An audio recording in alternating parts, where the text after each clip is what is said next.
Hi friends, welcome to Annapurna channel. ಇವತ್ತು ನೋಡಿ ನಾನು ಪಾಲಕ್ ಪೂರಿ ಹಾಗೂ ಸಾಗು ಮಾಡೋದನ್ನು ತೋರಿಸ್ತಿದ್ದೀನಿ. ಈ ಪಾಲಕ್ನ ಒಂದು ಅರ್ಧ ಕಟ್ ಪಾಲಕ್ ಸಣ್ಣಗೆ ಮಿಕ್ಸಿ ಮಾಡ್ಕೊಂಡಿದ್ದೀನಿ.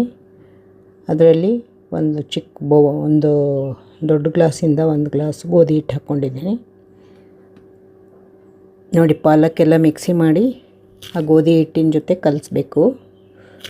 ಆ ಗೋಧಿ ಹಿಟ್ಟಿಗೆ ಹಾಕಿ ಕಲಿಸ್ತಾ ಇದ್ದೀನಿ ನೋಡಿ. ಅದಕ್ಕೆ ಸಾಲ್ಟ್ ಕೂಡ ಹಾಕ್ಕೊಳ್ಬೇಕು. ಎಳ್ಳಿದ್ರೆ ಎಳ್ಳು ಕೂಡ ಹಾಕ್ಕೋಬೋದು. ನಾನು ಎಳ್ಳು ಇರಲಿಲ್ಲ, ಅದಕ್ಕೋಸ್ಕರ ಹಾಕ್ಕೊಂಡಿಲ್ಲ. ಬರೀ ಸಾಲ್ಟು, ಪಾಲಕ್ ಮಿಕ್ಸಿ ಮಾಡಿದ್ನಲ್ಲ ಅದನ್ನು ಹಾಕ್ಕೊಂಡಿದ್ದೆ. ಪಾಲಕ್ ಮಿಕ್ಸಿ ಮಾಡುವಾಗ 2 ಹಸಿಮೆಣಸಿನ್ಕಾಯಿ ಹಾಕ್ಕೊಂಡಿದ್ದೀನಿ ನೋಡಿ. ಎಲ್ಲ ನಾದಿಟ್ಟಿದ್ದೀನಿ ಪಾಲಕ್ ಹಿಟ್ಟು. ಈ ಥರ ಚಪಾತಿ ಹಿಟ್ಟಿನ ಹದಕ್ಕೆ ಬರಬೇಕು. ಅದನ್ನು ಒಂದು ಸ್ವಲ್ಪ ಹೊತ್ತು ಮುಚ್ಚಿಡ್ತೀನಿ. ಈಗ ನೋಡಿ, ಕಾಳು ಮಾಡೋದನ್ನು ತೋರಿಸ್ತೀನಿ ನೋಡಿ. ಇದು ರಾಜ್ಮಾ ಕಾಳು, ಇದು ಆಲೂಗಡ್ಡೆ 2. ಇವೆರಡನ್ನೂ ಒಂದು 3 ವಿಸಿಲ್ ತೊಗೊಂಡೆ ನಾನು ಕುದಿಸಿ. ನೋಡಿ, ಇದು ಆಲೂಗಡ್ಡೆ ಎಲ್ಲ ಕುದ್ದಿದೆ ಚೆನ್ನಾಗಿ. ಇದು ಈರುಳ್ಳಿ 2, ಟೊಮಾಟೊ 1 ಹೆಚ್ಚಿಟ್ಕೊಂಡಿದ್ದೀನಿ ನೋಡಿ. ಕಾಳನ್ನು ರೆಡಿಯಾಗಿದೆ. ಆಲೂಗಡ್ಡೆ ಕೂಡ ಎಲ್ಲ ಚೆನ್ನಾಗಿ ಕಟ್ ಮಾಡಿ ಇಟ್ಟಿದ್ದೀನಿ. ಈಗ ಒಗ್ಗರಣೆ ಕೊಡ್ತಾಯಿದ್ದೀನಿ ನೋಡಿ. ಇದಕ್ಕೆ ಮೊದಲಿಗೆ ಶುಂಠಿ ಬೆಳ್ಳುಳ್ಳಿ ಪೇಸ್ಟ್ ಕೂಡ ಹಾಕಿದ್ದೀನಿ ಒಗ್ಗರಣೆ ಜೊತೆಗೆ. ಜೀರಿಗೆ ಮಾತ್ರ ಹಾಕಿದ್ದೀನಿ ಒಗ್ಗರಣೆಗೆ. ಆಮೇಲೆ ಶುಂಠಿ ಬೆಳ್ಳುಳ್ಳಿ ಪೇಸ್ಟು ಮತ್ತು ಈರುಳ್ಳಿ ಚಿಕ್ಕ ಮೀಡಿಯಮ್ ಸೈಜ್ 2 ಈರುಳ್ಳಿ ಹೆಚ್ಕೊಂಡಿದ್ದೆ ನೋಡಿ. ಅದನ್ನು ಚೆನ್ನಾಗಿ ಶುಂಠಿ ಘಮ ಹೋಗೋವರೆಗೂ ಸ್ವಲ್ಪ ಚೆನ್ನಾಗಿ ಫ್ರೈ ಮಾಡಬೇಕು. ಕಲರ್ ಚೇಂಜ್ ಆಗೋವರೆಗೂ, ಈರುಳ್ಳಿ ಕಲರ್ ಚೇಂಜ್ ಆಗಬೇಕು ಸ್ವಲ್ಪ. ನಂತರ ಟೊಮೆಟೊ ಹಾಕ್ತಾಯಿದ್ದೀನಿ ನೋಡಿ. ಈಗ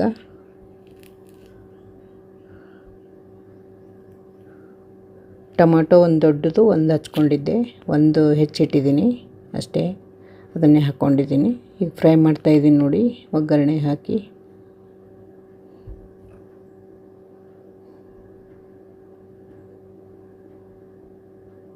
ಒಂದು ಸ್ವಲ್ಪ ಅರಿಶಿನ ಪುಡಿ ಹಾಕ್ಕೊಂಡಿದ್ದೀನಿ, ಒಂದು ಚಿಕ್ಕ ಸ್ಪೂನಿಂದ 1 ಸ್ಪೂನು.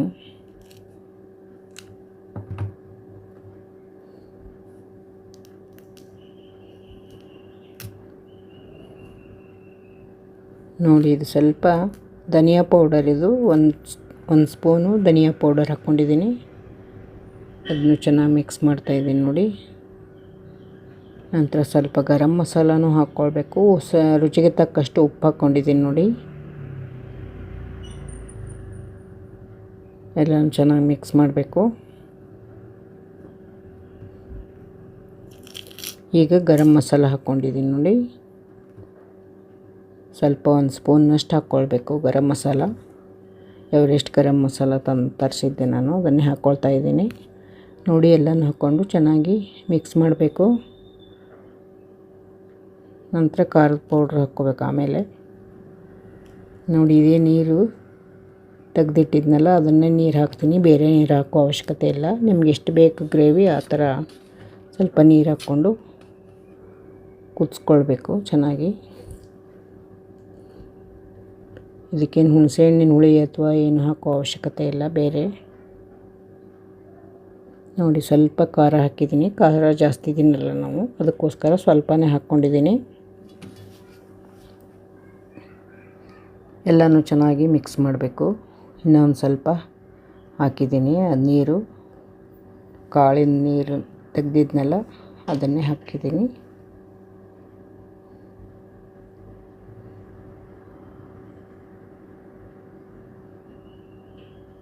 ನೋಡಿ, ಖಾರದ ಪೌಡರ್ ಹಾಕಿದ್ದೀನಿ.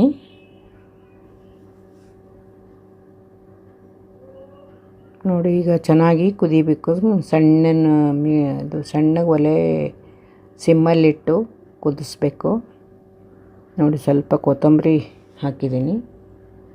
ಸ್ವಲ್ಪ 1 ಹಿಡಿಯಷ್ಟು ಕೊತ್ತಂಬರಿ ಕಟ್ ಮಾಡಿ ಹಾಕಿದ್ದೀನಿ. ಟೇಸ್ಟ್ ಬರುತ್ತೆ ಕೊತ್ತಂಬರಿ ಹಾಕಿದರೆ. ನಂತರ ಆಮೇಲೆ ಕಾಳು ಹಾಕ್ತಾಯಿದ್ದೀನಿ ನೋಡಿ. ಈಗ ಇದು ರಾಜ್ಮಾ ಕಾಳು ರೆಡಿನೇ ತರಿಸಿದ್ದು, ಹಸಿ ಕಾಳಿದು ರೆಡಿನೇ ತರಿಸಿದ್ದು. ನಂತರ ಆಲೂಗಡ್ಡೆ ಕೂಡ ಹಾಕ್ಕೊಂಡು ಮಿಕ್ಸ್ ಮಾಡಬೇಕು. ತುಂಬ ಟೇಸ್ಟಿಯಾಗಿರುತ್ತೆ. ಇದು ಸಾಗು ಥರ ಕಾಳು ಆಲೂಗಡ್ಡೆ ನೋಡಿ. ಆಲೂಗಡ್ಡೆ ಕೂಡ ಹಾಕ್ಕೊಂಡು ಚೆನ್ನಾಗಿ ಮಿಕ್ಸ್ ಮಾಡಬೇಕು.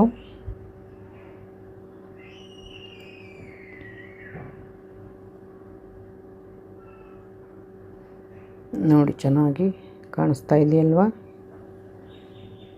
ತುಂಬಾ ಈಸಿ ಇದು. ಯಾವುದು ಮಿಕ್ಸಿ ಮಾಡೋ ಹಾಕಿ ಅವಶ್ಯಕತೆ ಇಲ್ಲ. ಕೊಬ್ಬರಿ ಅದೆಲ್ಲ ಏನು ಹಾಕಿಲ್ಲ.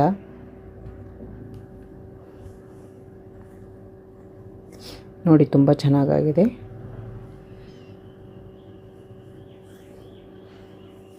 ನೀವು ಮಾಡಿ ನೋಡಿ. ಇದುವರೆಗೂ ವಿಡಿಯೋ ಯಾರೆಲ್ಲ ಸಬ್ಸ್ಕ್ರೈಬ್ ಮಾಡದೆ ನೋಡ್ತಾ ಇದ್ದೀರಾ ಸಬ್ಸ್ಕ್ರೈಬ್ ಮಾಡ್ಕೊಂಡು ನೋಡಿ. ಹಾಗೆ ಹೀಗೆ ಸಿಂಪಲ್ಲಾಗಿರೋ ವಿಡಿಯೋನ ಹಾಕ್ತಾ ಇರ್ತೀನಿ. ತುಂಬ ಚೆನ್ನಾಗಾಗಿದೆ ಪಲ್ಯ ಇದು ಸಾಗು ನೋಡಿ. ಒಂದು ಸ್ವಲ್ಪ ಹೊತ್ತು ಮುಚ್ಚಿಟ್ಬಿಡಬೇಕು. ಈಗೆಲ್ಲ ರೆಡಿಯಾಗಿದೆ ಸಾಗು. ಈಗ ಮುಚ್ಚಿಟ್ಟಿದ್ದೀನಿ ನೋಡಿ. ನೋಡಿ ಎಲ್ಲ ಚೆನ್ನಾಗಿ ಕಾಳು ಆಲೂಗಡ್ಡೆ ಪಲ್ಯ ಎಲ್ಲ ಮಿಕ್ಸ್ ಆಗಿ ಚೆನ್ನಾಗಿ ಬೆಂದಿದೆ. ಮೊದಲೇ ಬೇಯಿಸಿರೋದ್ರಿಂದ ಆಲೂಗಡ್ಡೆ ಕಾಳು ಜಾಸ್ತಿ ಹೊತ್ತು ಬೇಯಿಸಬಾರ್ದು. ಮತ್ತು ಗ್ಯಾಸ್ ಆಫ್ ಮಾಡಿದೆ ನೋಡಿ. ನೋಡಿ ಈ ಸಾಗು ಕಾಳು ಮತ್ತು ಆಲೂಗಡ್ಡೆ ಸಾಗು ರೆಡಿಯಾಗಿದೆ ಪೂರಿಗೆ. ಈಗ ಪೂರಿ ಮಾಡ್ತೀನಿ ನೋಡಿ. ಮೊದಲಿಗೆ ಆಯಿಲ್ ಹಾಕಿದೆ ಬಾಣಲೆಗೆ ಪೂರಿ ಕರಿಯಕ್ಕಂತ. ಈಗ ಪೂರಿ ಮಾಡ್ತಾಯಿದ್ದೀನಿ ನೋಡಿ. ಪಾಲಕ್ ಪೂರಿ ಕೂಡ ತುಂಬ ಈಸಿನೇ. ಗೋಧಿ ಹಿಟ್ಟಿನಲ್ಲಿ ಪಾಲಕ್ ಮಿಕ್ಸಿ ಮಾಡಿ ಹಾಕಬೇಕು. ಸಾಲ್ಟ್ ಹಾಕಿ ಮಿಕ್ಸಿ ಮಾಡಬೇಕು ಪಾಲಕ್ನ. ಅದನ್ನು ಗೋಧಿ ಹಿಟ್ಟಿಗೆ ಹಾಕಿ ಕಲಸಿಟ್ಬಿಡ್ಬೇಕು. ಈಗ ಚಪಾತಿ ಹಿಟ್ಟಿನಾಗೆ ಎಳ್ಳು ಇದ್ದರೆ ಹಾಕ್ಬೋದು, ಇಲ್ಲಾಂದರೆ ಇಲ್ಲ. ನೋಡಿ ನಾನು ಪೂರಿ ಮಾಡಿ ತೋರಿಸ್ತಾ ಇದ್ದೀನಿ. ತುಂಬಾ ಈಸಿ, ಬೇಗನೆ ಆಗುತ್ತೆ. ತುಂಬ ಹೆಲ್ದಿ ಫುಡ್ ಕೂಡ.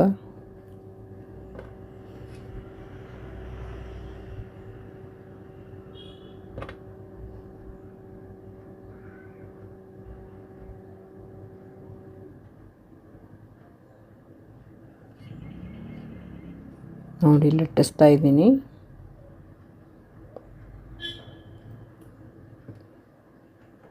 ಎಷ್ಟೇ ಚಿಕ್ಕದಾಗಿ ಪೂರಿ ತಗೋತೀವಲ್ಲ ಅಷ್ಟೇ ಹಿಟ್ಟು ತಗೊಂಡು ಲಟ್ಟಿಸ್ಬೇಕು. ನಾನು ಗೋಧಿ ಹಿಟ್ಟು ಹಚ್ಚಿ ಲಟ್ಟಿಸ್ತಾ ಇದ್ದೀನಿ. ಕೆಲವರೆಲ್ಲ ಆಯಿಲಲ್ಲೇ ಮಾಡ್ತಾರೆ, ನಾನು ಇಲ್ಲ. ಗೋಧಿ ಹಿಟ್ಟಿನ ಸ್ವಲ್ಪ ಜಾಸ್ತಿ ಹಚ್ಚಬಾರ್ದು, ಸ್ವಲ್ಪ ಸುತ್ತಲೂ ಸ್ಪ್ರೆಡ್ ಮಾಡಬೇಕು. ಸ್ವಲ್ಪ ಆದಮೇಲೆ ಲಟ್ಟಿಸ್ಬೇಕು, ತುಂಬ ಚೆನ್ನಾಗಿ ಬರುತ್ತೆ.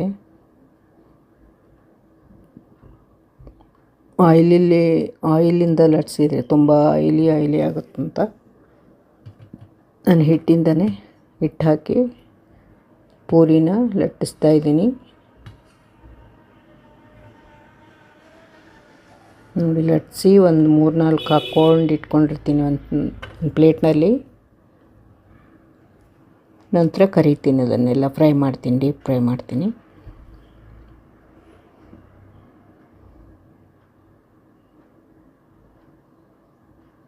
ಈ ಪೂರಿ ಸಾಗು ಈ ಸಂಡೇ ಇರುತ್ತಲ್ಲ, ಅದು ಅವಾಗ ಮಾಡಿದರೆ ತುಂಬ ಟೇಸ್ಟಿಯಾಗಿದೆ. ಆರಾಮಾಗಿ ಕುತ್ಕೊಂಡು ಒಬ್ಬೊಬ್ಬರು 8-10 ಪೂರಿ ತಿನ್ಬೋದು.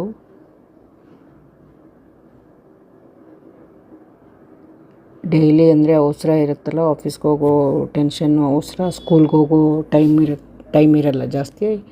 ಆ ಟೈಮ್ನಲ್ಲಿ ಮಾಡಿದರೆ ಚೆನ್ನಾಗಿ ಅನ್ಸಂಗಿಲ್ಲ, ಬೇಗ ಆಗೋದೇ ಇಲ್ಲ. ಅದಕ್ಕೋಸ್ಕರ ಸಂಡೇನೇ ಮಾಡಬೇಕು. ಸಂಡೇ ಆರಾಮಾಗಿರುತ್ತಲ್ಲ.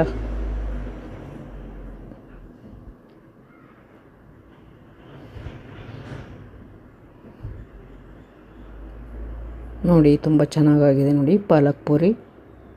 ಯಾರಿಗೆಲ್ಲ ಈ ವಿಡಿಯೋ ಇಷ್ಟ ಆಯಿತು ಲೈಕ್ ಮಾಡಿ. ಸಾಗು ಆಗಲೇ ರೆಡಿಯಾಗಿದೆ, ಕಾಳಿನ ಸಾಗು.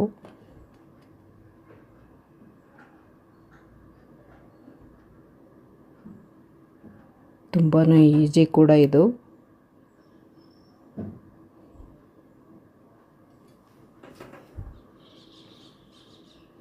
ಮಕ್ಕಳು ಸೊಪ್ಪು ತಿನ್ನಲ್ಲ, ಈ ರೀತಿ ಮಾಡಿಕೊಟ್ರೆ ಆರಾಮಾಗಿ ತಿಂತಾರೆ.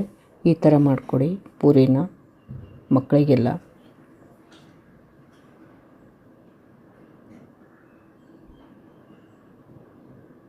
ನೋಡಿ ಕರಿತಾ ಇದ್ದೀನಿ.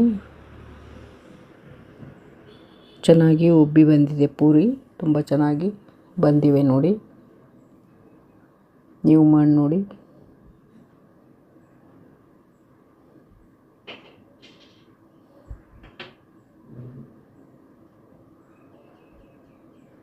ನೋಡಿ ತುಂಬ ಚೆನ್ನಾಗಿ ಬಂದಿದೆ ಪೂರಿ.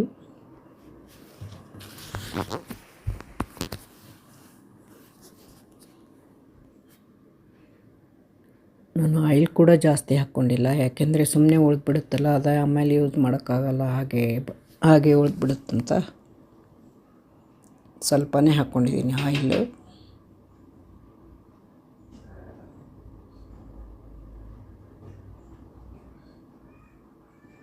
ನೋಡಿ ತುಂಬ ಚೆನ್ನಾಗಿ ಬಂದಿದೆ ಪೂರಿ.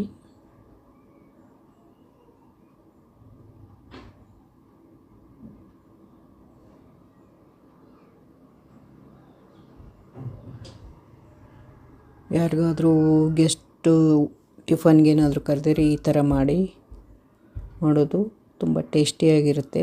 ಅವರು ಕೂಡ ಲೈಕ್ ಆಗುತ್ತೆ ಎಲ್ರಿಗೂ.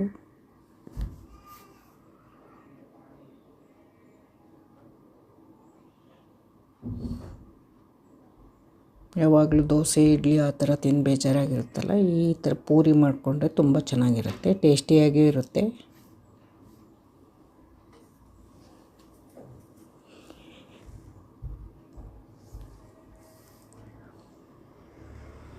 ಯಾರಿಗೆಲ್ಲ ಈ ವಿಡಿಯೋ ಇಷ್ಟ ಆಯಿತು ಲೈಕ್ ಮಾಡಿ.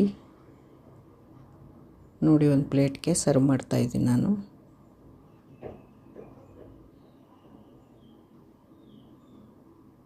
ನೋಡಿ ಇದು ತುಂಬ ಚೆನ್ನಾಗಾಗಿದೆ. ನಮ್ಮ ಮಗಳಿಗೆ ಕೊಟ್ಟೆ ಇದನ್ನು. ನೋಡಿ ಇನ್ನೂ ಕರಿತಾ ಇದ್ದೀನಿ, ಇನ್ನೂ ಸ್ವಲ್ಪ ಇದೆ. ಇದುವರೆಗೂ ಯಾರೆಲ್ಲ ವಿಡಿಯೋ ನೋಡಿದ್ದೀರಾ, ಥ್ಯಾಂಕ್ ಯು ಸೋ ಮಚ್.